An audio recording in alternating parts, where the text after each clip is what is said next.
Sesaat lagi Anda akan mendengarkan program Renungan Sahabat Seperjalanan bersama Pendeta Wendy Pratama. Selamat mendengarkan.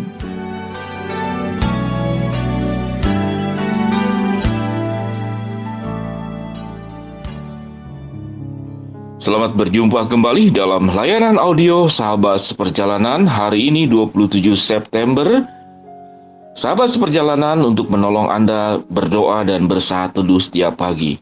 Tema hari ini berjudul Lupa Diri atau Sadar Diri. Lupa diri atau sadar diri.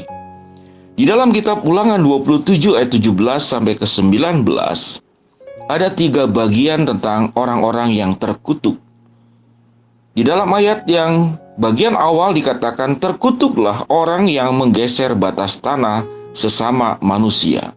Bagian yang kedua, terkutuklah orang yang membawa seorang buta ke jalan yang sesat. Bagian yang ketiga, terkutuklah orang yang memperkosa hak orang asing, anak yatim, dan janda. Mari kita berdoa. Bapa yang di dalam surga, biarlah setiap hari waktu kami bertemu dengan Tuhan, kami bercermin daripada kebenaran firman Allah tentang siapa diri kami menjadi pribadi-pribadi yang terus menjadi manusia baru yang diperbaharui menjadi semakin serupa dengan Kristus. Kami mau belajar pada saat ini menjadi orang yang sadar diri bahwa kehidupan kami itu karena anugerah Tuhan. Jauhkan kami Tuhan dari sikap yaitu menjadi orang yang lupa diri. Biarlah kebenaran firman Allah yang sudah kami baca boleh mengingatkan kami, jangan sampai kami ditegur oleh Tuhan dengan 3 kalimat yang dicatat dalam firman Tuhan. Terkutuklah, terkutuklah, terkutuklah. Namun kami ingin menerima bagian firman Tuhan bahwa kami diberkatilah, diberkatilah dan diberkatilah. Dalam nama Tuhan Yesus kami berdoa. Amin. Sahabat seperjalanan yang dikasihi Tuhan, seberapa kesal Anda sewaktu ada orang yang lupa diri? Orang yang pernah Anda bantu, orang yang pernah Anda cintai, orang yang Anda kasihi, orang yang Anda rawat, orang yang pernah Anda bukakan jalan sewaktu orang itu mengalami keterhimpitan, terpuruk, tidak ada yang memperhatikan. Namun Anda lah sahabat seperjalanan yang memperhatikan orang tersebut. Namun tatkala orang itu berkuasa, orang itu menjadi pandai, orang itu menjadi kaya, orang itu menjadi berhasil, lalu melupakan dirimu, kira-kira bagaimana perasaannya? Pasti kita boleh menyebut orang tersebut adalah orang yang lupa diri. Komunitas manusia yang lupa diri, jumlahnya itu sangat luar biasa banyak. Dia lupa diri kepada siapa? Bisa lupa diri kepada sahabat-sahabatnya, bisa lupa diri kepada orang yang membantunya. Namun banyak manusia lupa diri kepada penciptanya. Manusia lupa diri kepada orang yang memberkati kehidupannya, yaitu Tuhan yang menciptakan kita semua. Kehidupan kita tidak ada sehelak nafas pun itu karena kita. Tidak ada kita mampu berjalan satu langkah pun itu karena kita. Tidak ada kita sanggup untuk menggenggam tangan sekalipun itu karena kita. Tidak ada satupun manusia yang jantung berdetak 5 jetakan saja, itu karena diri kita. Semuanya itu karena anugerah Tuhan yang luar biasa.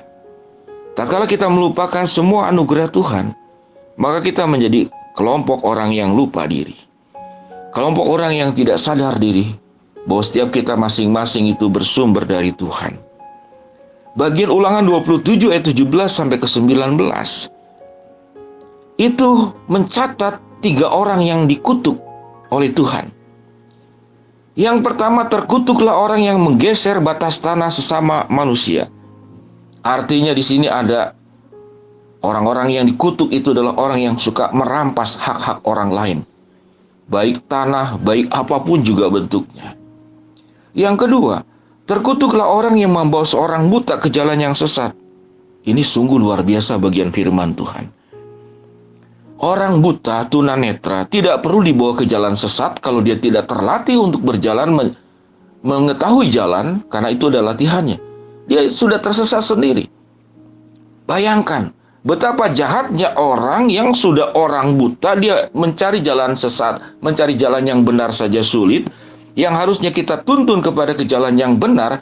Namun orang ini dikatakan, terkutuklah orang yang membawa seorang buta ke jalan yang sesat. Ilustrasi kebenaran firman Allah ini sungguh luar biasa. Kalau saya tanya kepada sahabat perjalanan, siapa orang yang dalam tipikal seperti demikian? Yaitu orang yang membawa orang buta ke jalan yang sesat. Mungkin Anda bisa mencatatnya orang-orang seperti demikian. Namun kita tidak mau berbicara membahas tentang kekurangan, kesalahan, kejahatan orang lain. Namun kita mau berbicara tentang anugerah Tuhan. Bagian yang ketiga dikatakan di dalam firman Tuhan, terkutuklah orang yang memperkosa hak orang asing, anak yatim, dan janda. Merugikan orang asing, merugikan anak yatim, merugikan janda diilustrasikan dengan memperkosa. Bayangkan, firman Allah ini begitu luar biasa. Orang-orang yang merampas hak-hak orang yang sudah tidak punya hak, yang sudah terbatas apa yang dimilikinya, namun tetap dirampas. Hak anak yatim dirampas, hak janda itu dirampas. Lalu dia menjadi orang yang hidup di dalam keserakahan. Orang yang serakah adalah orang yang lupa diri. Dan orang yang serakah sebetulnya adalah orang yang miskin. Mengapa orang yang serakah orang miskin? Orang serakah itu akan miskin kepedulian, karena dia hanya peduli diri sendiri. Orang serakah juga akan miskin moral, karena melihat manusia itu hanya sebagai alat, sebagai benda, bukan sebagai ciptaan Tuhan yang perlu dikasihi dan dihargai. Dan orang serakah juga itu miskin kebahagiaan. Orang serakah itu tetap merasa miskin sekalipun apa yang didapatnya itu sudah melebihi siapapun juga. Sehingga orang serakah itu miskin kepedulian, miskin moral, dan miskin kebahagiaan. Sahabat seperjalanan yang dikasihi Tuhan, menjadi orang yang sadar diri atau ada menjadi orang yang lupa diri. Kalau kita menyadari bahwa segala sesuatu ini bersumber dari Tuhan, maka kita harus kembalikan kepada Tuhan. Kalau kita menjadi orang yang lupa diri, ketika berkuasa engkau sewenang-wenang, ketika pandai engkau merendahkan, ketika kaya engkau menjadi semakin serakah, dan ketika berhasil engkau lupa berbagi. Mari kita menjadi pribadi yang sebaliknya. Ketika engkau berkuasa, engkau amanah. Ketika pandai engkau mengajar. Ketika kaya, engkau menjadi orang yang murah hati. Ketika berhasil, engkau menolong orang lain untuk bisa juga berhasil seperti dirimu. Sahabat seperjalanan yang dikasihi Tuhan, jadilah seperti pohon kelapa, yang dari akar sampai atasnya itu semuanya berguna. Batangnya bisa dipakai buat jembatan, serabutnya bisa buat cuci piring, bahkan keset kaki. Tempurungnya bisa buat jadi arang dan alat-alat dapur.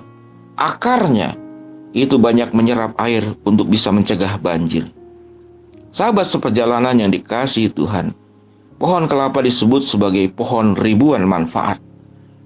Sebagai orang percaya dan anak-anak Tuhan, biarlah kita menjadi orang-orang yang sadar diri. Dan kehidupan kita membawa ribuan manfaat seperti pohon kelapa. Bukan membawa ribuan masalah buat orang-orang yang ada di sekitar kita. Sahabat seperjalanan yang dikasihi Tuhan, ingatlah, hidupmu adalah anugerah Tuhan. Dan semua yang kau miliki adalah titipan Tuhan. Dan kau harus kembalikan untuk kemuliaan Tuhan. Memberkati orang lain. Ingatlah, jadilah pribadi yang sadar diri dan bukan menjadi pribadi yang lupa diri. Mari kita berdoa. Bapa yang di dalam sorga, hamba-Mu berdoa bagi yang sedang sakit, di rumah atau di rumah sakit. Kami mohon jamahan pertolongan-Mu untuk menyembuhkan, mengangkat sakit penyakit yang dialami. Hamba-Mu berdoa bagi yang sedang menghadapi masalah, rintangan, tantangan, dan kesulitan hidup. Tuhan yang akan membukakan jalan untuk setiap masalah yang kami hadapi. Hamba-Mu berdoa bagi yang sedang berdoa mengharapkan sesuatu, mengharapkan pekerjaan, mengharapkan anak, mengharapkan kesembuhan, mengharapkan kelancaran. Tuhan akan mengabulkan doa kami sesuai dengan waktu, rencana, dan kehendak-Mu. Jadikan kami Tuhan sebagai pribadi yang sadar diri bahwa kehidupan kami karena anugerah Tuhan. Jauhkan kami Tuhan menjadi orang yang lupa diri, sehingga kami disebut sebagai orang-orang yang terkutuk dalam Ulangan pasal 27 ayat 17-19. Dalam nama Tuhan Yesus kami berdoa. Amin. Shalom sahabat seperjalanan, selamat beribadah. Tuhan memberkati kita semua. Amin.